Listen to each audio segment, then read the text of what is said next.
기쁜 사람, 행복한 사람. 아박과 이스라엘 왕 그리고 에돔 왕 셋이서 연합군을 조성해서 지금 모압을 치다가 되어지는 사건이 오늘 말씀입니다. 군사를 이끌고 가축에다가 군장비들을 세우고 물건을 싣고 가다가 모압 전쟁에 나섰던 세 왕과 군사들이 죽게 되었다고 성경은 말합니다. 7일 동안 행군을 하는데 물이 없어요. 여러분, 우리가 요르단을 가봤지만은 이스라엘과 요르단 지역은 물이 없으면 죽는 겁니다. 7일 동안 물을 못 찾아가지고 군사와 가축들이 죽어가기 시작하고 쓰러지기 시작하니까 이제 이들은 물을 못 찾으면 죽습니다. 7일 길을 달려가다가 물을 못 찾아서 죽게 되니까 이때 참 그래서 영적인 한 사람이 중요한 거예요. 여호사밧 왕이 우리가 이럴 때 하나님의 도움을 받아야 되는데 그 도움을 받을 만한 한 사람이 누가 있을까? 그래서 엘리사를 찾는 겁니다. 여러분, 엘리사가 그들에게 뭐라고 합니까? 골짜기를 파고 하나님께 소제를 드리고, 그리고 지금 우리가 비는 보지 못하고 바람도 못 봤지만은 이 골짜기에 물이 가득 차리라 믿음으로 선포하라는 거예요. 그랬더니 이게 웬일입니까? 하나님의 기적이 일어나는데 에돔 편으로부터 물이 폭포수처럼 흘러가지고 죽어가던 짐승을 살리고 군사를 살려서 죽음의 골짜기, 절망의 골짜기에서 살아났다고 하는 말씀이 오늘의 내용입니다. 여러분, 우리도 살다가 보면 인생의 계획을 가지고 가다가 살다가 보면 어떤 때는 절망의 골짜기, 심지어 죽음과 같은 골짜기를 만날 때가 있어요. 그럴 때 여러분과 내 힘으로는 할 수 있는 게 아무것도 없습니다. 하나님이 도와주셔야 돼요. 문제도 풀어주셔야 되고 질병도 고쳐주셔야 되고 하나님의 은혜밖에 없습니다.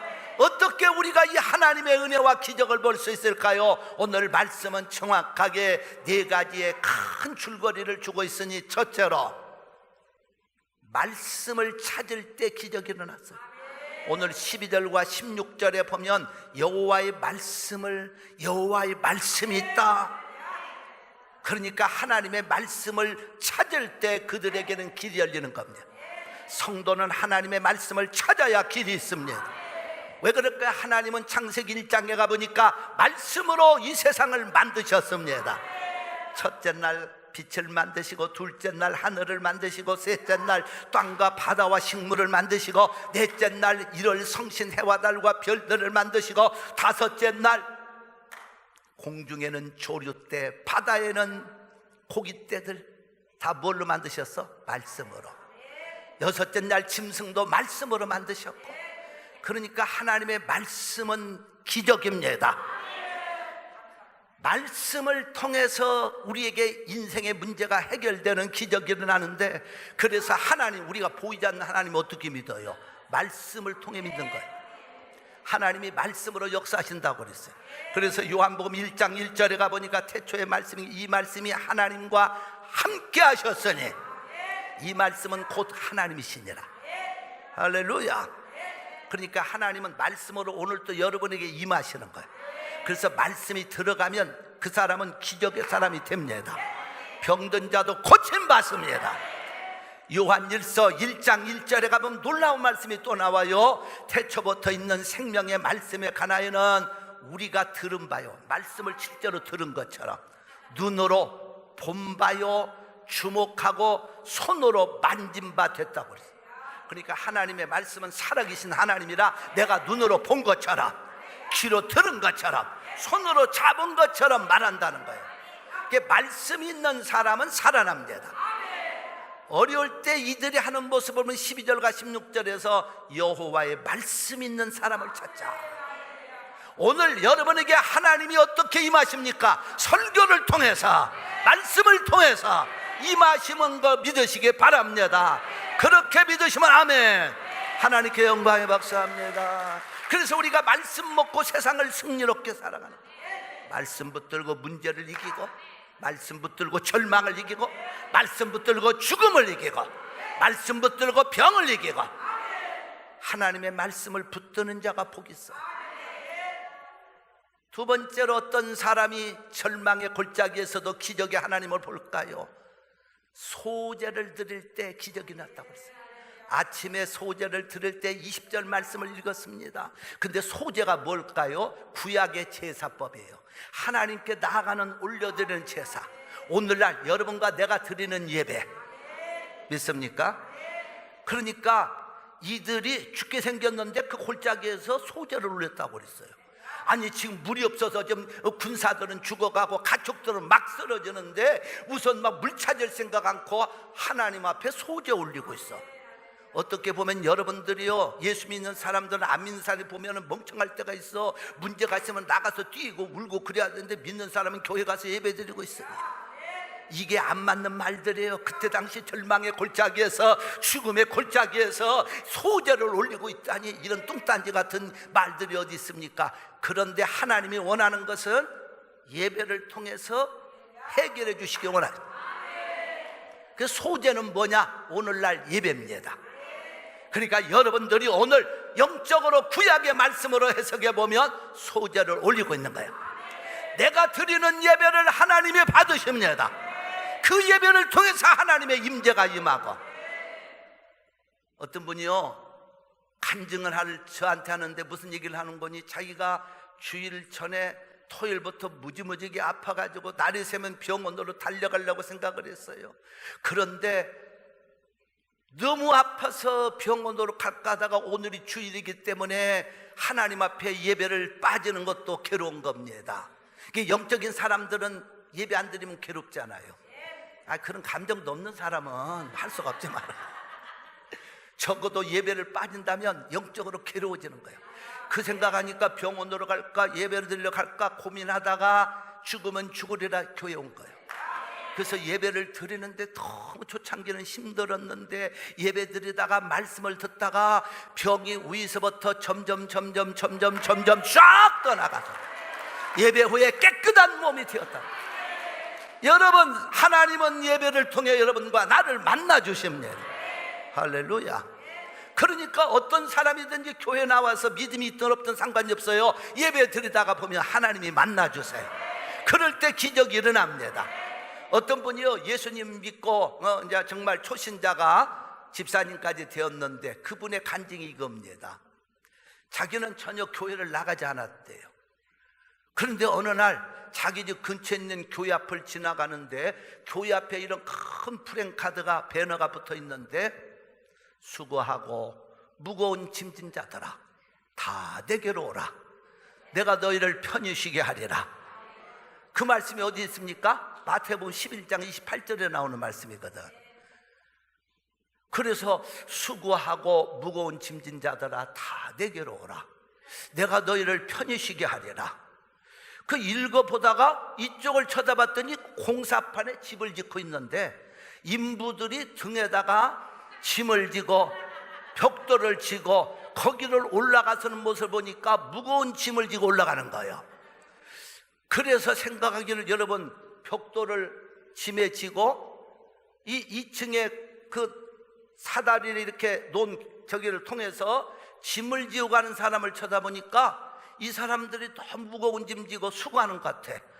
그래서 무슨 생각이 드는 거니, 아하, 저 교회는 공사판에 벽돌 나르는 저 수고하고 무거운 짐진 자들을 편히 쉬게 해주는 교회인가 보다. 그렇게 생각을 한 거예요. 전혀 엉뚱한 얘기죠. 말도. 그런데 써여 있는 거를 보면 수고하고 무거운 짐진 자들아 다 내게로 오라, 내가 너희를 편히 쉬게 하리라. 근데 공사판에 일하는 사람들이 수고스럽게 무거운 짐을 지고 가니까 아마 저런 인부들을 위해서 편히 쉬게 해주는 교회인가 보다. 이렇게 맘씨 좋은 교회라면 내가 들어가 봐야지. 그래서 들어갔다가 예수 믿은 거예요. 하나님을 만난 거예요. 여러분, 어떻게 보면은 전혀 말씀과 상관이 없지만 자기 멋대로 했지만은 하나님 성전에 나와 예배 드릴 때 하나님이 그 마음을 만져주신 거예요. 우리가 신앙생활할 때 중요한 건요, 많이 알고 모르고가 문제가 아닙니다. 주일이기 때문에 오늘은 주의 날, 성전에 나와서 소제 예배를 드릴 때 여러분의 예배를 하나님이 받으세요. 여러분의 예배를 주님이 받으세요. 그러니까 우리는 예배 나올 때는 내 기분과 맞추면 안 돼요. 말씀을 모르고 엉뚱한 생각하고 들어오든, 그저 말씀을 알고 들어오든, 기분이 좋을 때 오든 안 좋을 때 오든 예배의 성공자들이 되어야 그 사람이 하나님을 만납니다. 할렐루야. 그러므로 형제들아, 내가 하나님의 모든 자비하심으로 너희를 권하노니 너희 몸을 하나님이 기뻐하시는 거룩한 산제사로 드리라. 이는 너희의 드릴 영적 예배니라. 로마서 12장 1절의 말씀처럼 예배의 성공자는 아무리 인생의 절망의 골짜기를 만난다 할지라도 하나님이 기적을 주시는 줄로 믿습니다. 그렇게 믿으시면 아멘. 할렐루야. 예배의 성공자, 인생의 성공자. 세 번째, 오늘 말씀에 보면은요, 개천을 많이 팔아 합니다. 16절에 가보니까 개천을 많이 팔아고 그랬어요. 자, 여러분, 한번 여기서 우리가 굉장히 중요한 진리가 나오는데, 지금 군사들과 가축들이 물이 없어서 지금 죽어가고 있어요.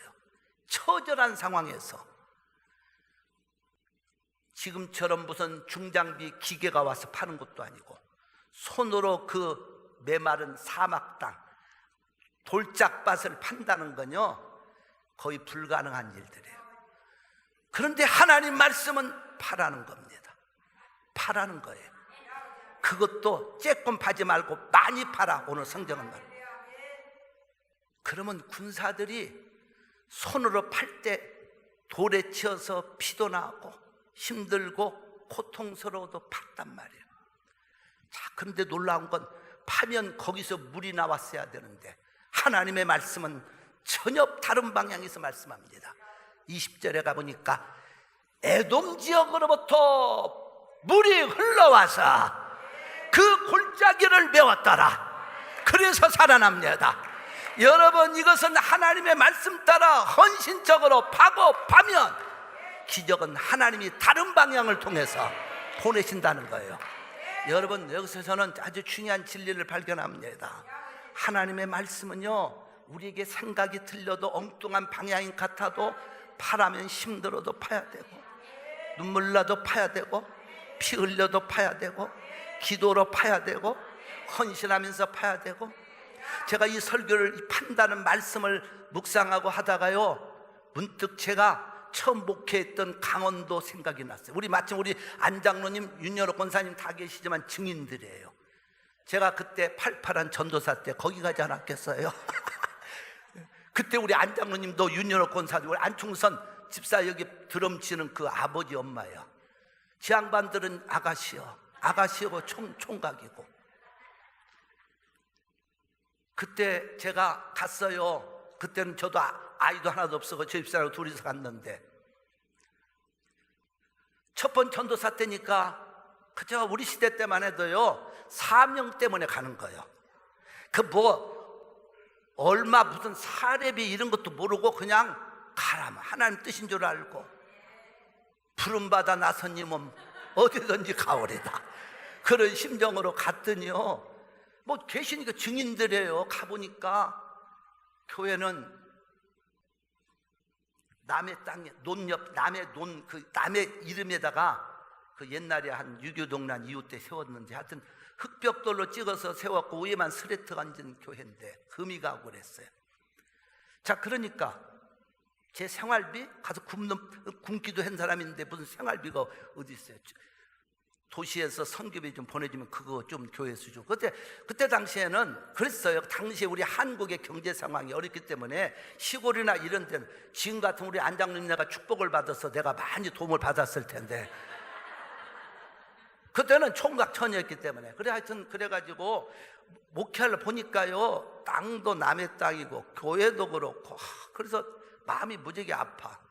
근데 사명인 줄 알고 가서 열심히 하는데 나도 왔다가 그냥 떠나가면 또 누구 후시된가 와서 이대로 갈 것이다. 그래서 기도하는 가운데 하나님 부족하지만 제 시대의 교회를 하나라도 해놓고 가게 해주세요.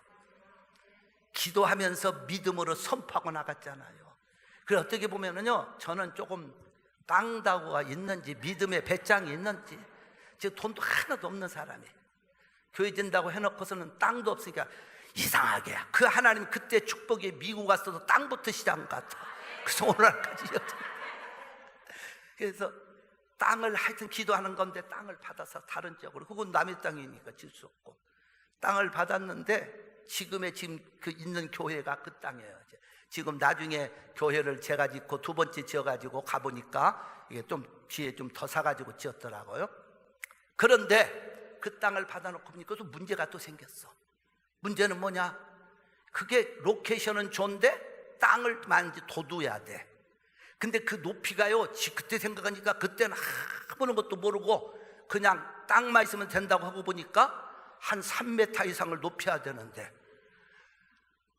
아무리 네 아까 갔다가 돌멩이를 갖다가 넣어봐도 강에다가 돌 던지는 심정이야.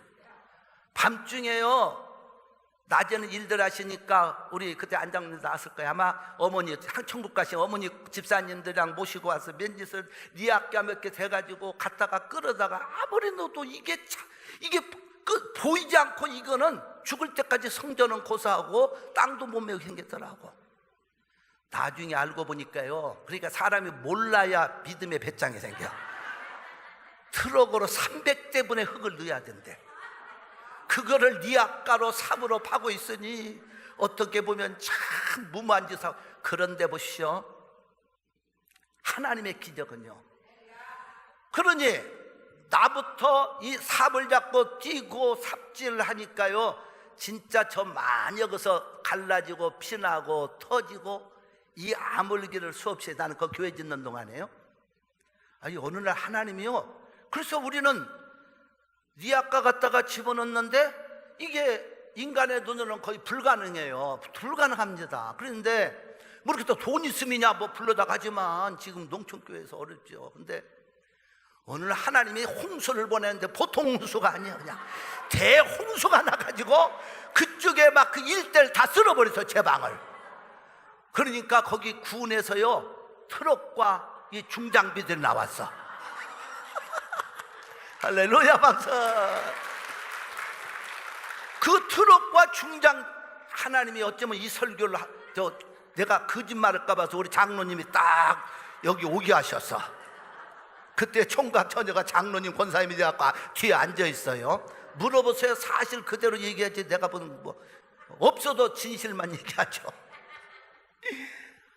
그래갖고서는 내 마음속에는 저 장비하고 저것만 있으면 메꿀 수 있는데, 근데 하나님이 그 사람들 공사 끝날 때쯤 그걸 통해서 메꾸는 역사가 일어나서. 할렐루야 할렐루야. 그러고요 또 이제 한 몇 달이 지나갔는데 뭐 돈 있으면 딱 맡기면 되는데, 이제 그 돈이 없으니까 우리가 자력으로 막 밤마다 달밤에 체조하듯이 막 모여가지고 벽돌을 찍는데 6만 장을 찍었습니다, 손으로. 그러니까 참 그때 대단했어요. 천국 가신 우리 안장로님 어머님들 나오셔서 그냥 기쁨으로 저랑 막 삽질하면서, 그러니까 이 손에 경운기를 몰고 내가 이제 막 모래도 날로 그러다 보니까 경운기가요 나중에는, 근데 처음에는 막 엄청 어려가지고 이걸 갖다가 단뼈다귀에 부딪혀가지고 여기 다 찢어지고 막 피가 줄줄 흐르더라. 파요. 어떻게 인간적으로 보면은요 전혀 불가능한 일을 파고 팠습니다. 6만 장의 벽돌을 찍었어요. 그런데 막상 교회를 지으려고 보니까 기초를 파야 된대.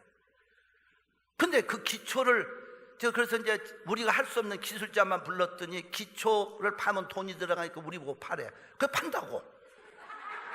뭣도 모르고 판다고 해놓고 한 30개가 넘었어요.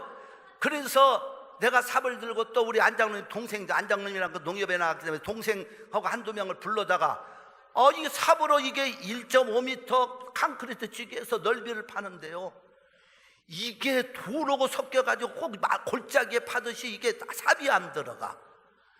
그러니까 나는 그냥 판다고 해놓고 이게 일주일이 가도 조금 더 진척이 없고, 그러니까 집 지어주실 분은 빨리 기소를 안 파느냐고 하는데 나는 팔 재간이 없더라고. 그래서 1m 50을 사방, 뭐 그때 당시 얼마나 넓이를 파야 기초에 콘크리트 분다고 말은 해놨는데 팔 수가 없어. 30개 팔려면 30년 갈 것 같아. 못 파고 있었어요. 돈 있으면 돈 갖다 대면 돼. 근데 어느 날요 또 제방공사한다고 군에서 기계 하나가 또 나오더라고. 그 기계가 뭐냐, 학같이 생긴 거 있지, 이렇게 생긴 거. 그게 뭐 한국말로는 포크레인 나오는데 영어로는 내가 몰라요. 그거는 포크레인?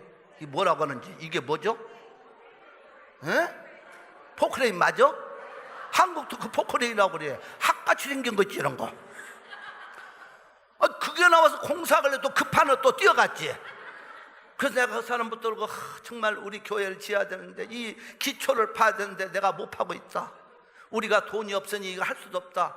그랬더니 공사 끝날 때쯤 도와주겠대. 아니 그게 와서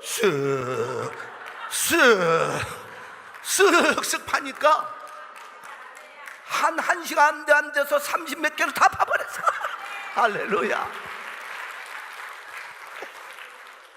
야, 하나님은요 정말 멋지신 분이야. 타이밍에 때를 아시는 하나님. 그래서 교회를 짓는 역사가 나요. 여러분, 정말 나나 그때 당시에 정말 우리 성도들은요 최선을 다해서 낮에든 일하시고 밤에 나와서 일도 하고 피를 흘리면서 파고 또 파고 또 파고 우리 힘으로는 불가능한 것을 팠던 겁니다. 마치 군사들이 지금 개천을 깊은 장비도 없이 손으로 파고 있는데 피를 흘리면서 팠을 거예요. 피 흘리면서. 그랬더니 하나님은 엉뚱한 데로부터 폭포수가 쏟아져서 그들을 살리는 기적이 났습니다. 그래서 그때 내가 열심히 땀 흘리면서 피 흘리면서 봤더니 하나님이 서울 목회도 축복하셨고 미국까지 와서, 여보 우리 교회 두 번째 지을 때도 레리 그 성도님을 만난 이유도요 그것도 다 하나님이 기적같이 붙여주신 거예요. 그분을 제가 만난 것도요 정말 기적. 그래서 제가 그분을 항상 우리 교회 행사했으면 초청해서 지난번에도 20주년 임직식 때에도 그분을 일부러 내가 받은 꽃다발을 전해준 거. 사람을 잘 만난 거예요. 그러니까 우리가 인생을 살아가면서 만나야 될 좋은 사람들, 그리고 때를 따라 기적의 문, 이건 누가 주시느냐? 여러분과 나는 주님 앞에 힘들어도 기도와 헌신으로 받아가 보면 내 힘으로 할 수 없는 문제들 하나님이 엉뚱한 데서 상상 밖에서 기적을 주시는 거 믿으시기 바랍니다. 할렐루야. 그래서 여러분, 저는 로마서 16장의 말씀 중에 6절과 12절 마리아가 나오고 두루베사 두루보사가 나오는데 성경은 뭐라고 하느냐? 수고한 마리아, 많이 수고한 마리아, 많이 팠다는 얘기입니다. 그리고 수고한 두루베사 근데 이 수고란 말을 성경의 원뜻을 찾아가 보면 헬라에서는 코피안 그러더라고. 그래서 혼자 생각할 때 아하, 주님을 위해서는 코피가 안 나올 때까지 터지는 것이 하나님의 일 같다. 코피 아니야. 코피가 터져서 안 나올 때까지. 이건 내가 해석한 거예요. 본문 해석은 아니야. 어쩌면 그렇게 수고했단 말을 코피 안으로 해석을, 한국말 읽을 수가 있습니까? 여러분, 요한계시록 2장 10절에 성경은 말합니다. 네가 죽도록 충성하라. 그리하면 생명의 면류관을 네가 받으리라. 할렐루야. 주님 앞에 파고 파면 그 다음은 하나님이 엉뚱한 데서 여러분의 건강도 보내시고 물질도 보내시고 행복도 보내시는 거 믿으시면 아멘. 그래서 저는 찬송가 오늘 여러분과 함께 387장 1절과 3절 가사를 잘 생각하면서 부르려고 합니다. 387장 1절 3절입니다.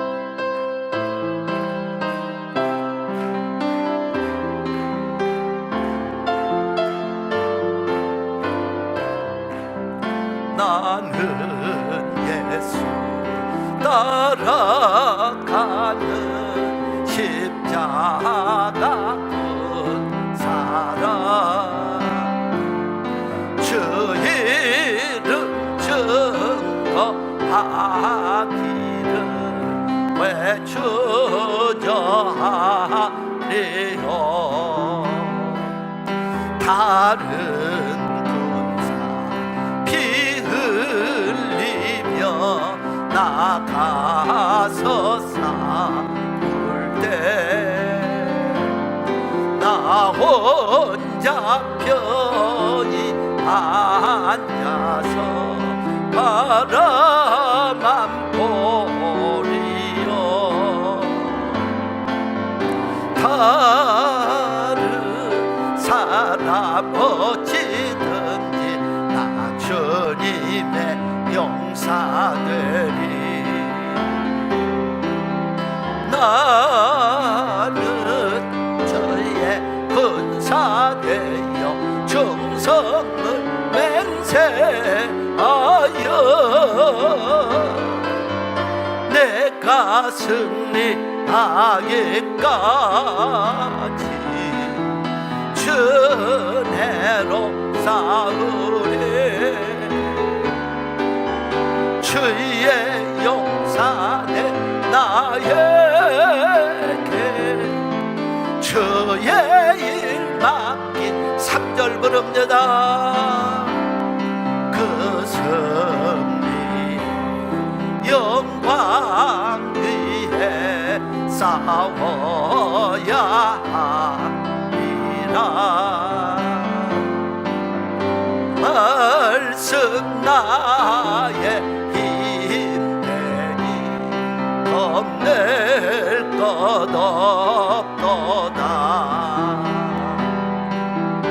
큰 싸움 이긴 후에 그날이 이르면 승전과 높이 부르며 큰 영광 누리리. 다른 사람 어찌든지 나 주님의 용사 되리. 나는 주의 군사 되어 정성을 맹세하여 내가 승리하기까지 주내로 싸우리. 주의 용사된 나에게 주의 일 맡기소서. 아멘 할렐루야. 파고 파놓는 건 결코 되지 않습니다. 언젠가 내가 거뒀으든 내 자손이 거뒀으든 파고 파놓는 그 헌신과 기적은 반드시 하나님이 보고 있습니다. 여러분들이 주님을 위해서 시간을 드립니까? 물질을 드립니까? 달란트를 드립니까? 그것으로 팔 때, 기도할 때 눈물이 나고 때로는 피를 쏟는 것 같지만 하나님은 다 보고 있기 때문에 그것은 훗날 폭포수 같은 물질이 쏟아지고 건강으로 채우시고 목사는 목회로 축복하시고 그렇게 믿으시면 아멘. 열심히 팝시다. 힘들다고 중지하면 안 됩니다. 예수 믿어도 헌신이 필요합니다. 마지막으로 이렇게 고백을 합니다. 17절에 지금 바람도 비도 안 보았는데 지금 대낮 같은 쨍쨍한 햇빛이 되는데 여호와께서 이곳에 비를 보내시리라. 여러분 보고 말하는 건 믿음이 아니에요. 보고 말하는 건 그렇죠? 비 올 것 같으면 비 올 것 같다. 비 올 것 같으니까.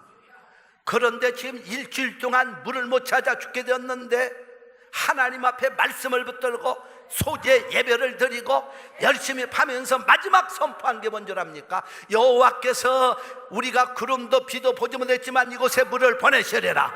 이게 믿음입니다. 여러분 지금 환경이 어렵고 힘들어도 믿음으로 선포하세요. 믿음으로 선포해야 그대로 이루어집니다. 그러니까 내 몸이 약해도 나는 건강하다. 나는 내가 부족해도 하나님이 나를 축복하신다. 나는 반드시 기적의 주인공이다. 나는 축복의 주인공이다. 나는 구원받았습니다. 할렐루야. 그래서 히브리서 11장 1절에 가보니까 다 같이 한번 말씀을 고백합시다. 시작. 믿음은 바라는 것들의 실상이요 보지 못하는 것들의 증거니. 할렐루야.